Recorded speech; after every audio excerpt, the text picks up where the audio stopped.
প্রথম সমস্যাটা ছিল আইয়ামে জাহিলিয়াতে, যে ওই যুগে শিরক ছিল, এটা ছিল মূল কথা। আইয়ামে জাহিলিয়াত কেন বলছেন? ওই যুগে কি ছিল? এখন বিশ্বাস করেন আমাদের বাংলার মাটিতে ধর্মীয় অঙ্গনের শিরক আছে, কবর পূজা, মাজার পূজা আছে না? রাজনৈতিক অঙ্গনের শিরক আছে। কি শিরক? আল্লাহর বিধান বাদ দিয়ে তাগুতি বিধানে দাসত্ব করা। অর্থনৈতিক অঙ্গনের শিরক আছে, আল্লাহর হালালকে হারাম করে ওইটাকে আবার বেশি উত্তম মনে করা। এগুলো কি ইমান ভঙ্গের কারণের মধ্যে পড়ে না? আপনারা তো জানেন। তারপরে সংস্কৃতির মধ্যে শিরক নাই, আর শিক্ষার শিরক তো আপনারা দেখতেই পাচ্ছেন। শিক্ষার মধ্যে কি কি শিরক আছে? এখন তো আপনাকে ট্রান্সজেন্ডার পড়তে হবে, টেক্সট বইয়ের মধ্যে চলে আসতেছে। কি করবেন আপনি? তো প্রত্যেকটা ডিপার্টমেন্ট, আমাদের ডিপার্টমেন্টে কয়টাই? ব্যক্তি জীবন, ধর্মীয় জীবন, পারিবারিক, অর্থনৈতিক, শিক্ষা, সংস্কৃতি, রাজনীতি, প্রত্যেকটা ডিপার্টমেন্টে শিরক আছে বাংলাদেশে।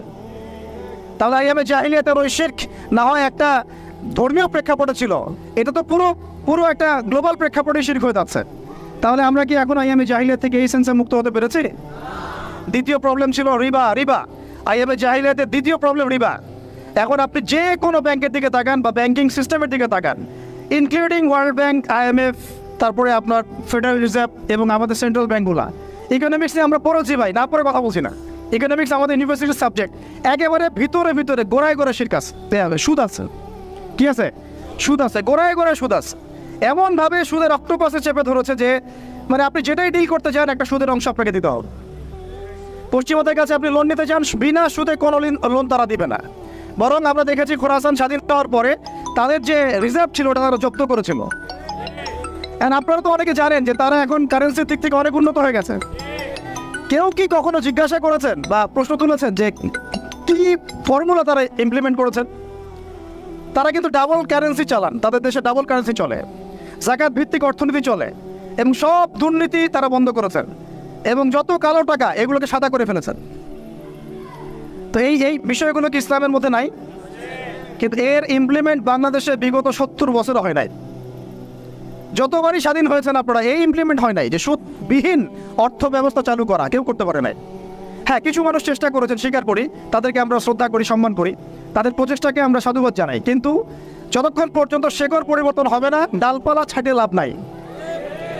আমাদের একটা সাইকোলজিক্যাল সমস্যা হচ্ছে আমরা সবসময় ডালপালা নিয়ে আলোচনা করি। আজকে কাদিয়ানি মুভমেন্ট, কালকে অমুক, কালকে তমুক, হ্যাঁ কালকে এই ট্রান্সজেন্ডার, তারপরে সমকামিতা ইত্যাদি একটা ইস্যু নিয়ে আমরা আলোচনা শুরু করি, একদম অনলাইন কাঁপায় ফেলি। কিন্তু ডাল যদি ছেটেও ফেলেন, শেকড় যদি পচা থাকে, ওই শেকড় থেকে কি আপনি বিশুদ্ধ কোনো ফল পাবেন? তা আমরা যে দাওয়াতটার কথা বলি সেটা হচ্ছে পুরো শেকড়টাকেই লা ইলাহা ইল্লাল্লাহ এইটা প্রতিষ্ঠা করা, সেটা আবার মুহাম্মদুর রাসূলুল্লাহ তরিকা অনুযায়ী। এই কালিমা পূর্ণ হবে তখন সিরাতে সুন্নতে সাল্লাল্লাহু আলাইহি ওয়াসাল্লাম। তো এটা একটা বড় সমস্যা ছিল, যেখান থেকে এখন পুরো বিশ্ব বের হতে পারে নাই। তাহলে আমরা এখনও জাহিলিয়াতের এই মরণ থাবার মধ্যেই কিন্তু আছি। 3 নম্বর ছিল মাদক। বলেন, আপনারাই বলেন, এই মাদক থেকে কি আমরা বেরোতে পেরেছি কিনা? আমরা তো অনেককে দেখি ইফতার করেও সিগারেট টান দেয়। তো আরও বড়, এখন এই অঞ্চলগুলোতে আপনারা তো জানেন ভালো করে আমার চেয়ে মাদকের কি সয়লাভ। হ্যাঁ, অনেক বড় বড় কোটিপতি শিল্পপতি হয়েছে, ইয়াবার ব্যবসা করে, আবার জাকাতও দেয়, আবার এদিকে হজও করে, উমরাও করে। তো সুদ দেখেন, সুদ, ঘুষ, দুর্নীতি ছাড়া কোন সেক্টরটা টিকে ছিল? ঘুষ ছাড়া কোথায় চাকরি হয়েছে? সুদ ছাড়া কোন ব্যাংকিং সিস্টেম চলে? তাহলে সেই হারাম অর্থনীতি থেকে আমরা তো বের হইতে পারি নাই। আইয়ামে জাহিলিয়াতের মধ্যে আছে এবং মাদকের মানে ভয়াল খাবার মধ্যে আছে। ইয়াং জেনারেশনের বেসিক সমস্যাই মাদক এখন, কারণ তারা একটা সময় পর্যন্ত অন ইসলামিক লাইফ লিড করে, গার্লফ্রেন্ড অ্যাফেয়ার্স, এইটা ওইটা, গান বাজনা করতে করতে হতাশ, শেষমেশ মাদক। ওখানে গিয়ে লক্ষ লক্ষ ছেলে বাংলাদেশে মাদকাসক্ত হয়ে আত্মহত্যা করেছে। হয়তো লক্ষ লক্ষ না হলেও পরিসংখ্যানটা কাছাকাছি হবে। তো এই সমস্যাটা থেকে আমরা কিন্তু বের হতে পারি নাই। আরেকটা ছিল জাহিলিয়াতের সমস্যা, নারী জাতির অবমাননা। এটা থেকে কি বের হতে পারছে জাতি? বলেন, নারী জাতির এটা আমাদের একটু আগে এক বোনের কথা আসলো, তাহলে আমাদের বোনটা কি এখনো সেফ? একটা প্রসঙ্গ শব্দ উঠে আসছে না, গুম। এখন আসলে এই ব্যাপারটা এমনই হয় যে আপনি তো তখন কোনো প্রতিবাদও করতে পারবেন না, একেবারে আতর্কিত হামলার মতো হুট করে 1 মিনিটের মতো উঠাই নিয়ে চলে গেল, কিছুই বলার নাই, কিছুই করার নাই। সাথেই হ্যান্ডকাফ, চোখ বেঁধে ফেলা এবং জোরে জোরে গান ছেড়ে দেয় আর কি, যাতে আপনার মাইন্ডটা ফ্রেশ থাকে। নাউযুবিল্লাহ, মানে আপনি যেন রিল্যাক্স ফিল করেন, ভয় না পান। তো এই যে একটা ভীতিকর অবস্থা, যখন তখন যাকে তাকে উঠাই নিয়ে যাচ্ছে, তো এখান থেকে তো মেয়েরাও রেহাই পেল না, তখন তাহলে সত্যি কি আমরা আমাদের দিনী বোনদেরকে সিকিউর করতে পেরেছি? ইভেন আমরা তো ভাইদেরকেও সিকিউর করতে পারি নাই। যেমন উস্তাদ করা হবে বললেন, এরপর থেকে এরকম করতে আসলে হাত ভেঙে দেওয়া হবে, এরপর থেকে এরকম গোপন অভিযান চালাতে আসলে প্রতিবাদ করা হবে ইনশাআল্লাহ। কারণ যদি একজন মানুষ অপরাধ করেই থাকে, আপনি সরাসরি মামলা দায়ের করে তার বিরুদ্ধে ব্যবস্থা নেন। এভাবে হুটহাট করে রাতের অন্ধকারে উঠাই নিয়ে চলে যাবেন, কোথায় রাখবেন কেউ জানবে না, কি খাবে না খাবে তার ঠিক ঠিকানা নাই, লাশ ধোয়া চোখের মধ্যে শুয়ে থাকবে। একটা কোরআন চাইলে কোরআনও দিবেন না পড়তে, একটা কোরআন যদি চাওয়া হয় কোরআনও দিবেন না পড়তে, যখন তখন রিমান্ডে নিয়ে যাবেন। নির্যাতন তো ওটা বাদ দিলাম, কারণ আমরা বলতে চাই না, এই কারণে আমরা অনেক ভাইদের কোরবানির যে ইতিহাস শুনেছি, গল্প কারগুজারি শুনেছি, তার বিপরীতে এই বিষয়গুলো নিয়ে আমার ব্যক্তিগতভাবে কথা বলতে লজ্জা লাগে। তাদের এত বড় বড় কোরবানি আছে যে আমরা এগুলো নিয়ে কথা বলতে লজ্জা পাই। ঠিক আছে, তো এতটুকু শুধু ইঙ্গিত দিব যে এগুলোর পিছনে যতটা না এই রাম বাম আর নাস্তিক মুরতাদেরা দায়ী, তার চেয়ে বেশি দায়ী ছিল এক শ্রেণীর দাড়ি টুপিওয়ালা মানুষ। এতটুকু বললাম, আর কিছু বলতে চাই না। কারণ আমরা চাই কিছু আচার পরকালের জন্য থাক, এক কথা হচ্ছে আমরা কিন্তু আমাদের ভাই বোনদেরকে সিকিউর করতে পারছি না। আমাদের ভাইরা এখনও ওই মাদক আর নারী জাতির অবমাননার মধ্যেই থেকে গেছেন। আর এখন বেহায়াপনা, এই আপনার জেনা, ব্যভিচার, পর্নোগ্রাফি, মেয়েদেরকে অনেকে বলেন জীবন্ত তো এখন দাফন করা হয় না, আমি বলি মেয়েদেরকে এখনও গর্ভে মেরে ফেলা হয়। মেয়েদের প্রতি এখনও সমাজ সেইভাবে সাম্য প্রদর্শন করছে না। অনেক আমাদের মতো মানুষ অনেকে মেয়ে সন্তান হলে মুখটা কালো করে ফেলছেন। এগুলো তো ইসলামের শিক্ষা না। তো মেয়েদেরকে অবমাননার জায়গা থেকে বের করতে হবে। তাদের যে শান্তি আর কামিয়াবি, এটা এই সকল পশ্চিমা সভ্যতার এই দর্শনগুলোর মধ্যে নাই। তাদের শান্তি কামিয়াবি আছে শুধুমাত্র কোরআন এবং হাদিসের মধ্যে। এই মেসেজটা আমাদের বোনদেরকে পৌঁছাতে হবে ইনশাআল্লাহ। এবং আমাদের বোনটা কিন্তু অনেক ইমানদার, অনেক শক্ত, যারা ইসলামের পথে ফিরে আসে না, আমরা কিছুটা দেখেছি দূর থেকে, তারা মাশাআল্লাহ অনেক শক্ত মুমিনা হয়। তার ধার কাছে হয়তো আমরা যেতে পারি না, জানেন। এইরকম আমি রিকোয়েস্ট করি আপনাদেরকে যে আপনারা তো বিয়ে শাদী করবেন, শুধু দিনদারিতাকে প্রাধান্য দিয়ে বিয়ে করেন ভাই। অন্য বিষয়গুলো টেম্পোরারি, আপেক্ষিক, একে হাস দিলে দোয়া করলাম, ঠিক আছে।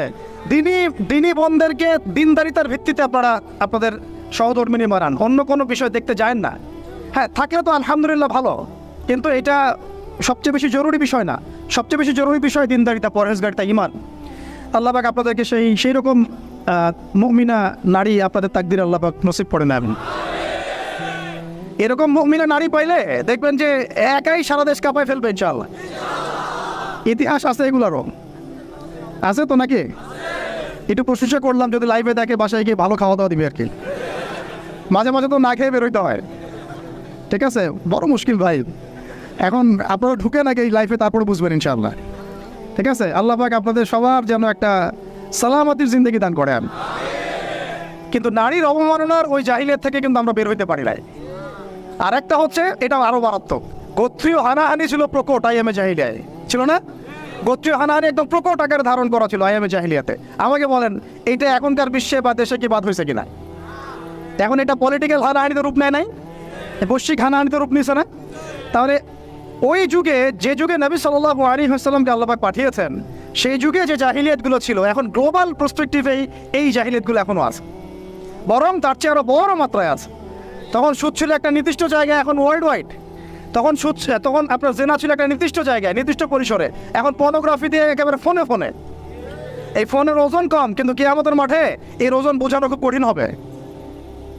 এই ফোনের ওজনটা কম, কিন্তু কিয়ামতের মাঠে এই ফোনের গুনাহের জবাব দেওয়ার যে বিচার, এটা অনেক কঠিন হবে। আল্লাহ পাক আমাদেরকে তাকওয়া অবলম্বন করা তৌফিক দান করেন। বিনা প্রয়োজনে ইউজ করবেন না, আপনার যতটুকু প্রয়োজন এতটুকু। এখন এই জাহেলিয়াতের সমাজে আল্লাহ পাক এমন একজন মহামানবকে পাঠালেন, একটু কনসেপ্টটা করেন, এমন একজন মহামানবকে আল্লাহ পাক এই জাহেলিয়াতের সমাজে পাঠালেন, আইএমএ জাহেলিয়াতে, মানে আবু জেহেলের যুগে, যিনি মাত্র 23 বছরের ব্যবধানে, কত বছর? মাত্র 23টা বছর দিন রাত অক্লান্ত পরিশ্রম করে ওই জাহেলিয়াতে পূর্ণ সমাজটাকে একেবারে পুরা ইউটার্ন করে একটা আলোকিত সমাজে প্রতিষ্ঠা করে দিয়ে চলে গেলেন। সুবহানাল্লাহ। কত বছর? তিনি কি প্রথমে একা ছিলেন না দুইজন ছিলেন বলেন? আল্লাহ আছেন তার সাথে, ওহী আসছে এবং তিনি কিন্তু একজন দিয়ে দাওয়াত শুরু হয়েছে। তিনি তিনি হেরা গুহায় কি করতেন? নবী সাল্লাল্লাহু আলাইহি ওয়াসাল্লাম হেরা গুহায় চিন্তা করতেন কিভাবে এই জাহিলিয়াতে পূর্ণ সমাজটাকে পরিবর্তন করা যায়। আল্লাহকে ডাকতেন, আল্লাহ পথ দেখাও, কারণ তিনি তো নবী, আগে থেকেই নবী। তখন আল্লাহ রাব্বুল আলামিন তার কাছে ওহী করলেন। প্রথম ওহীটাই কি আপনারা বলেন? সূরা আলাকের প্রথম 5টা আয়াত, তাই না? এখানে প্রথম শব্দটা কি? পড়ুন। এই যে পড়তে বলা হয়েছে, আপনাদেরকে পড়তে হবে। ফ্যান্টাসি দিয়ে, গরম গরম বক্তব্য দিয়ে, শুধুমাত্র স্লোগান দিয়ে কিন্তু দিন কায়েম হবে না ভাই। আমি আবার বলছি, গভীর এলেম অর্জন করতে হবে ইনশাআল্লাহ। প্রথম কথা ইকরা, আপনি পড়ুন। এখানে ইকরা বলার কারণ কি? তখন তো শিরক ছিল।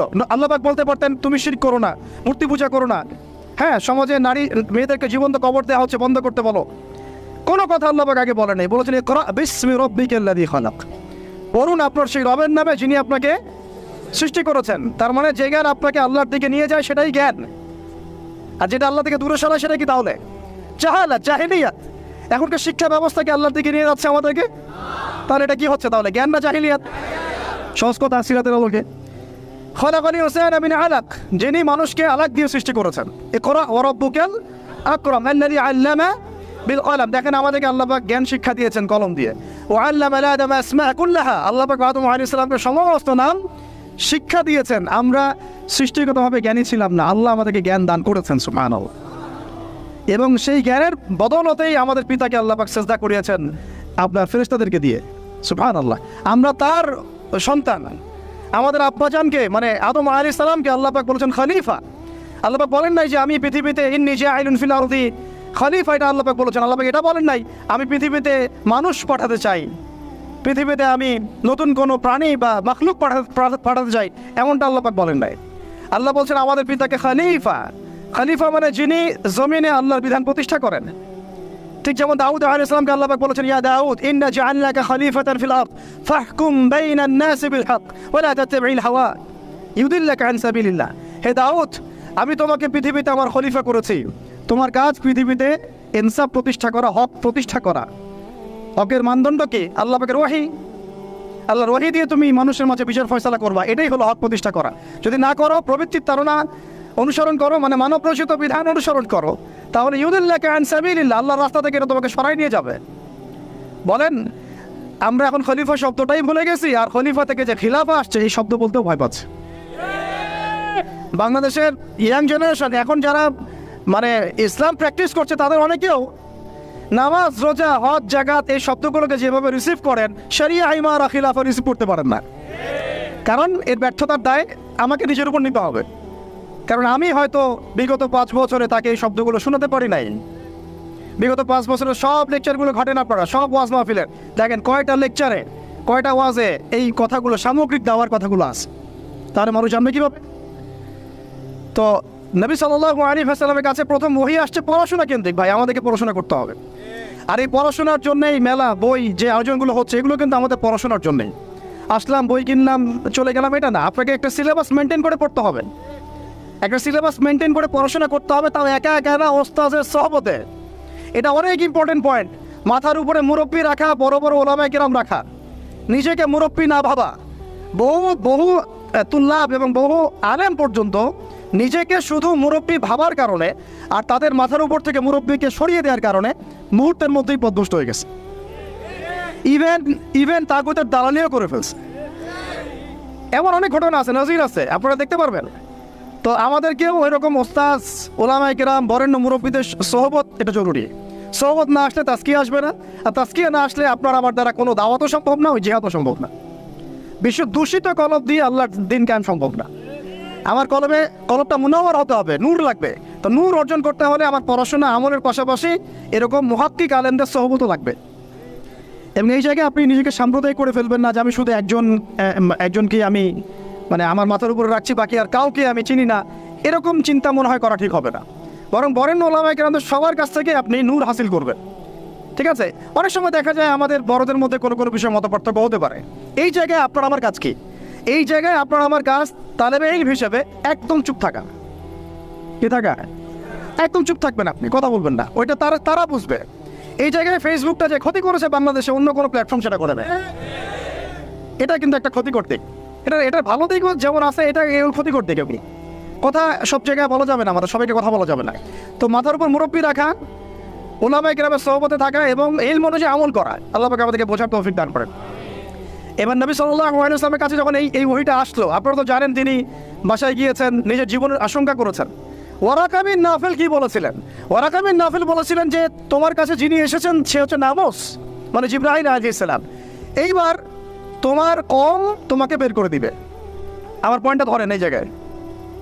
ওয়ারাকা বিন নাফিলের কাছে আল্লাহ নবীকে নিয়ে যাওয়া হলে সাল্লাল্লাহু আলাইহি ওয়াসাল্লাম, তিনি মন্তব্য করেছিলেন যে তোমার কাছে যে এসেছে সে হচ্ছে নামুস, জিবরাইল আলাইহিস সালাম। তোমার কাছে এমন একটা ওহী আসছে, এইবার তোমাকে তোমার কম বের করে দিবে। নবীজি অবাক হয়ে জিজ্ঞাসা করেছিলেন যে আমাকে তারা বের করে দিবে? আমাকে তারা সাদিক আল আমিন বলে থাকে, তাই না? তখন তিনি বলেছিলেন এর আগে যার কাছেই নামুস এসেছে, মানে এই ওহী আল্লাহর ওহী এসেছে, তাকেই তার কম বের করে দিয়েছে। তার মানে কি? তার মানে আপনি যখন ওহী ভিত্তিক হকের কথা বলবেন এবং সিরাতে সুন্নতে নিজেও চলবেন এবং সেটা কায়েম করতে চাইবেন, আপনাকেও সমাজ থেকে বের করে দেওয়া হতে পারে। বের করে দেওয়া হতে পারে, আরও বড় কিছু হতে পারে। এমন তাকদিরে যা আছে তা হবে, এটা আল্লাহ পাকের হাতে। কিন্তু আমরা কি সুন্নত থেকে সরে যাব? এবার নবী সাল্লাল্লাহু আলাইহি ওয়াসাল্লাম যখন শুয়ে আছেন, এই যে জাম্মিলুনি এইখান থেকে বলতেছে, তখন কিন্তু আল্লাহ রাব্বুল আলামিন কয়েকদিন পরে আরেকটা ওহী করেছেন। এই ওহীটা আমরা অনেকে আলোচনা করতে চাই না বা করি না, এটা একটু আমি আলোচনা করবো আজকে। ধৈর্য ধরতে পারছেন কি? আচ্ছা ঠিক আছে, আপনাদের ধৈর্যচ্যুতি হয় কিনা আমি ভয় পাচ্ছি আর কি। তো দ্বিতীয় ওহীটা অনেকেই জানে না। দ্বিতীয় ওহী কি এটা অনেকেই জানে না এবং এটার ব্যাখ্যা অনেক সময় করা হয় না। প্রথম ওহীটা নিয়ে কথা হয় যে পড়াশোনা করতে বলা হয়েছে। দ্বিতীয় ওহীটা হচ্ছে সূরা মুদ্দাসসিরের প্রথম 5-6টা আয়াত। তিনি যখন শুয়ে আছেন, দ্বিতীয় ওহী আসছে, ইয়া আইয়ুহাল মুদ্দাসসির, হে কম্বল আবৃত রাসূল উঠুন। কুম ফাআনযির, কুম উঠেন, আপনি উঠে দাঁড়ান। ফাআনযির মানুষকে সতর্ক করেন। ওয়া রাব্বুকা ফাকাব্বির, আপনার রবের তাকবীর পাঠ করেন। আমরা যে বলি তাকবীর, আল্লাহু আকবার, ঠিক আছে? ওয়া রাব্বুকা ফাকাব্বির ওয়া সিয়াবাকা ফাতাহহির ওয়া রুজা ফাহজুর। দেখেন এই বেসিক আয়াতের উপর আমাদের আমল নেই, আমি দেখাচ্ছি আপনাদেরকে। এখানে ওহী প্রাপ্ত হওয়ার পরে নবী সাল্লাল্লাহু আলাইহি ওয়াসাল্লামকে বলা হয়েছে আপনি উঠে দাঁড়ান। উঠে দাঁড়ান মানে শুধু বিছানা থেকে মাটিতে দাঁড়ান অর্থ নয়। উঠে দাঁড়ান মানে হক নিয়ে আপনি সমাজের মধ্যে দাঁড়িয়ে পড়েন এবং সমাজের মানুষকে সতর্ক করা শুরু করেন। তারপরে হক প্রাপ্ত হলে, হক চিনতে শিখলে আমাদের কাজ কি? দাঁড়িয়ে যাওয়া, হক নিয়ে দাঁড়িয়ে যাওয়া, মানুষকে সতর্ক করা, দাওয়াতের কাজ করতে থাকা এবং রবের তাকবীর পাঠ করুন। পোশাক পবিত্র রাখুন, শুধু বাহ্যিক পোশাক না, কলবের পোশাকটাও। এই কলবের পোশাকের পবিত্রতা কয়জন আছে বুকে হাত দিয়ে কে বলতে পারবে? কার কলবে জিনার অপবিত্রতা নাই? কার কলবে এই হিংসার অপবিত্রতা নাই? গীবতের অপবিত্রতা নাই?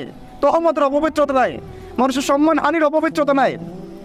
ইভেন আমরা যারা অনেক সময় দিনের রিপ্রেজেন্টেটিভ হয়ে আছি, তাদেরও কলব দূষিত হয়ে আছে অনেক সময়। থাকা স্বাভাবিক, কারণ আমরা তো ওই বরেণ্য ওলামায়ে কেরামদের সোহবতে কম যাচ্ছি। নিজেকে মুফতি মনে করছি, আমি নিজেকে মানে আমির মনে করা শুরু করছি, তখন তো সমস্যা। তো আরেকটা কথা এখানে আছে যে ওয়ার রুজা ফাহজুর, যত অনর্থক কথা আর কাজ আছে এটাকে আপনি এড়িয়ে চলেন। বলেন তো এটা আমরা আমল করতে পারছি? অনর্থক কথার কাজ আমরা এড়িয়ে চলতে পারি? আমরা সবাই, অলমোস্ট এভরিবডি, আমাদের জীবনের বেশিরভাগ সময় নষ্ট করতেছি অনর্থক কথার কাজ। ওই সময়টুকু পড়লেও কাজ হতো, তেলাওয়াত করলে কাজ হতো, ওস্তাদের বয়ান শুনলে কাজ হতো ইত্যাদি। এখন এই ওহীগুলো আসার পরে আমাদের নবী সাল্লাল্লাহু আলাইহি ওয়াসাল্লাম আর বসে থাকলেন না দাঁড়িয়ে গেলেন? এই যে তিনি দাঁড়িয়ে গেলেন একদম 23 বছর, মানে অনবরত দিন রাত। এটাকে আপনি দুই ভাগে ভাগ করে ফেলতে পারেন, একটা মাক্কি যুগ, একটা মাদানী। তো মাক্কি যুগ কত বছর ছিল? 13 বছর। মাদানী অ্যাপ্রক্সিমেটলি 10 বছর। এই মাক্কি যুগটাকে আপনি আবার 2-3টা ভাগে ভাগ করতে পারেন। একটা ভাগ হচ্ছে প্রথম 3 বছর নবী সাল্লাল্লাহু আলাইহি ওয়াসাল্লাম গোপনে গোপনে দাওয়াত দিয়েছেন। কত বছর? আমাদের সমাজে কিন্তু ওই প্রেক্ষাপটটা এখন আর নাই, কারণ দাওয়াতটা প্রচার হয়ে গেছে মাশাআল্লাহ। প্রথম 3 বছর তিনি কিন্তু ইন্ডিভিজুয়ালি দাওয়াত দিয়েছেন। আবু বকর সিদ্দিক দাওয়াত কবুল করেছেন, খাদিজা রাদিয়াল্লাহু আনহা, আলী ইবনে আবি তালেব, যায়েদ ইবনে হারেসা, আব্দুল্লাহ বিন মাসউদ, তারপর বেলাল ইবনে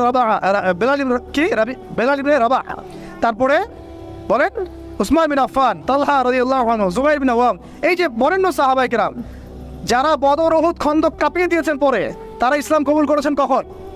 এই প্রথম 3 বছর, 3-4 বছরে। তাহলে আমাদেরকে কিন্তু মানুষ তৈরি করতে হবে। সিরাতের শিক্ষা কি? মানুষ তৈরি করতে হবে। এবং এই দাওয়াতটা কি মুসলিম সমাজে হচ্ছিল না অমুসলিম সমাজে হচ্ছিল? বলেন। তাহলে আমরা কিন্তু ইসলামের কথা বলছি এখন। অমুসলিম সমাজে আমরা দাওয়াত দিচ্ছি কতটুকু, এটা ভাবতে হবে না? অমুসলিম থেকে কি আমরা ঠিকমতো দাওয়াত দিচ্ছি? এই যে আপনাদের পার্বত্য অঞ্চলে পুরো জায়গাটা কিন্তু অমুসলিম অধ্যুষিত, আমাদেরকে ওদেরকে দাওয়াত দিতে হবে, ওদেরকে দাওয়াত দিতে হবে। কে জানে তাদের মধ্যে থেকে আনসারী সাহাবীর মতো সাহাবী বের হতে পারে, কে জানে তাদের মধ্যে থেকে উমর ইবনে খাত্তাব বের হতে পারে, আমার যারা যা খেদমত হচ্ছে না তার দ্বারা সেটা হতে পারে। তাই দাওয়াতটা সাম্প্রদায়িক করবো না, দাওয়াতটা আমরা সবার মাঝখানে ছড়াবো ইনশাআল্লাহ। এটা কিন্তু সিরাতের শিক্ষা। তার মানে মুসলিম অমুসলিম সবাইকে দাওয়াত দিব ইনশাআল্লাহ। আল্লাহ পাক তৌফিক দান করেন, যোগ্যতা দান করেন, আমিন।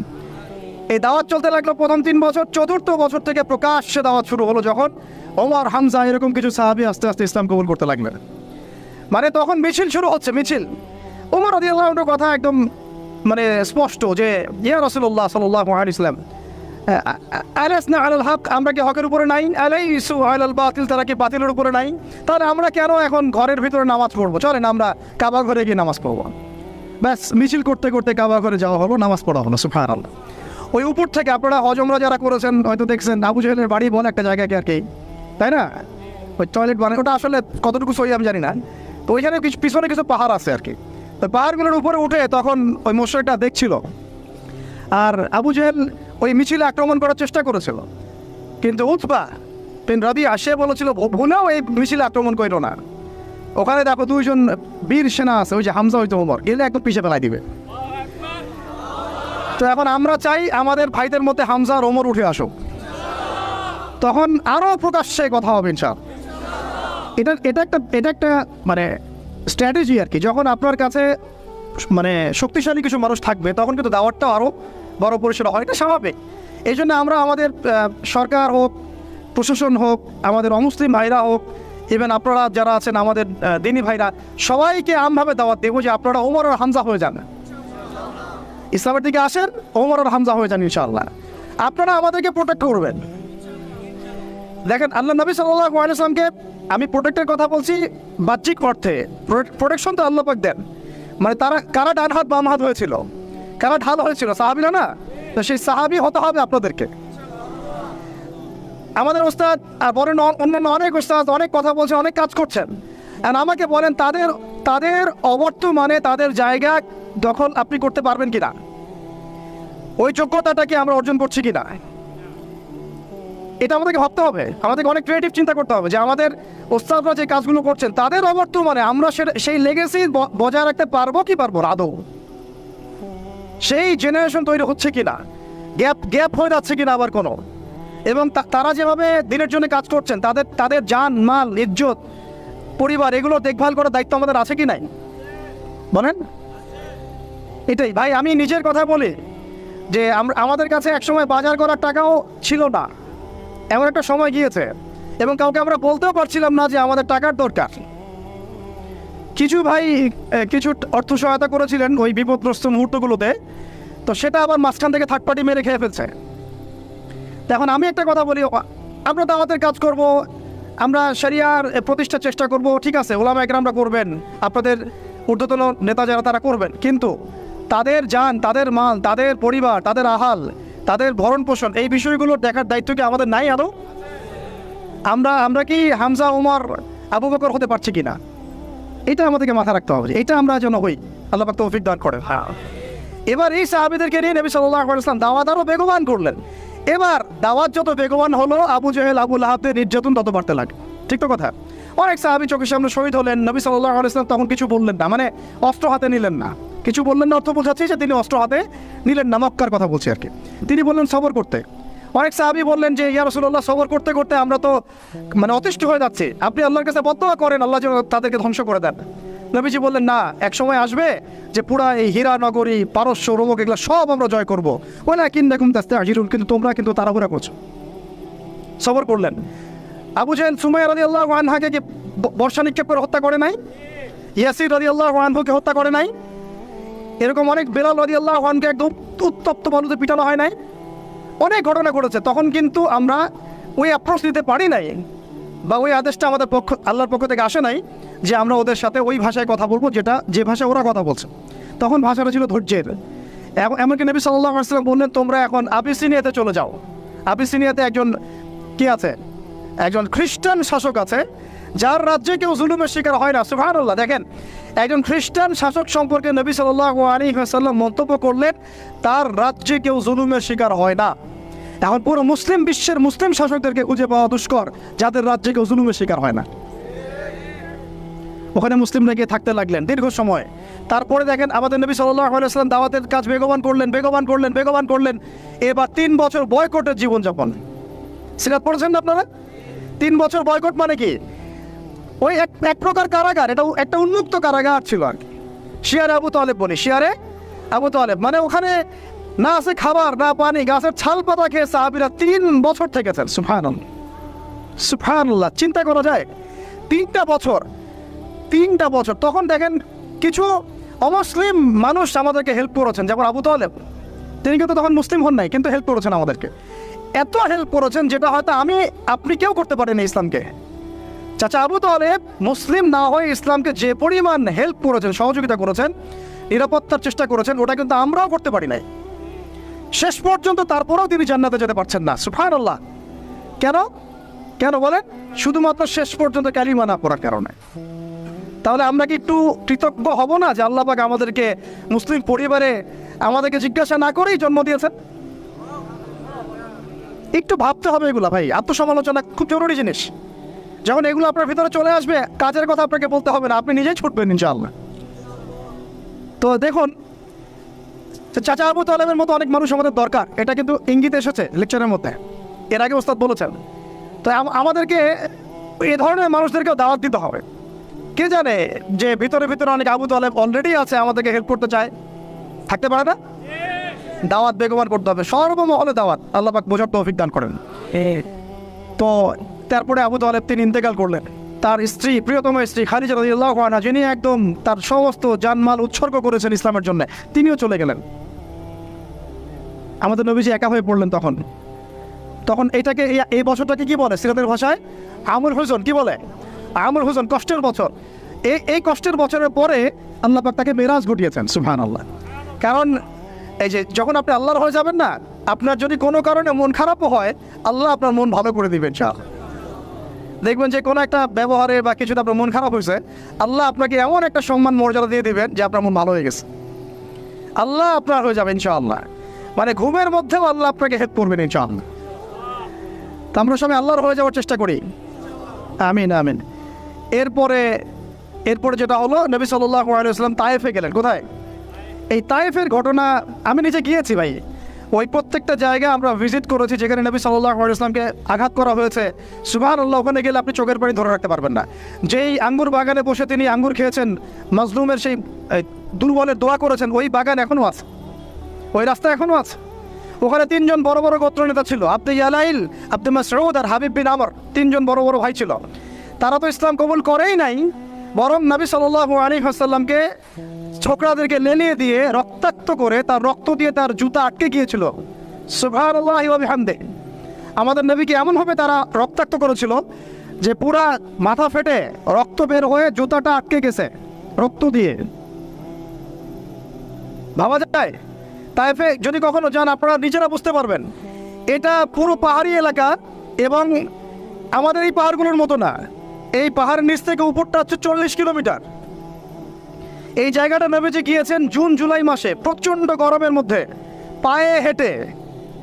আমি তো গাড়িতে আসছি, উনি পায়ে হেঁটে গিয়েছেন একজনকে সাথে নিয়ে, যায়েদ ইবনে হারেসা রাদিয়াল্লাহু আনহু। কি উদ্দেশ্যে? শুধু আল্লাহর সন্তুষ্টির জন্য, তাদেরকে দাওয়াত দেওয়ার জন্য। তারা দাওয়াত তো কবুল করেই নাই, রক্তাক্ত করে পাঠিয়ে দিয়েছে। তাহলে আমরা দাওয়াতের খুব ইনস্ট্যান্ট ফলাফল কেন চাই ভাই? আমরা কেন এত তড়িৎ গতিতে ফলাফল আশা করি? সবর করতে হয়, এখানে অনেক সংগ্রাম আছে, ত্যাগের ব্যাপার আছে, তারপরে ফলাফল আসবে ইনশাআল্লাহ। কথা ঠিক না ভুল? এটা আপনাকে সিরাত থেকে বোঝাচ্ছি আমি। এই সময়ে কিন্তু কোনো সাহাবী চিন্তা করেন নাই যে এই 2 বছর পরে আমরা আবার মদিনায় পাবো। এবার নবী সাল্লাল্লাহু আলাইহি ওয়াসাল্লাম মক্কায় ফিরে আসছেন। নাখলা উপত্যকায় তিনি দাঁড়িয়ে কোরআন তেলাওয়াত করছেন। আর এই কোরআন তেলাওয়াত শুনলে একদল জিন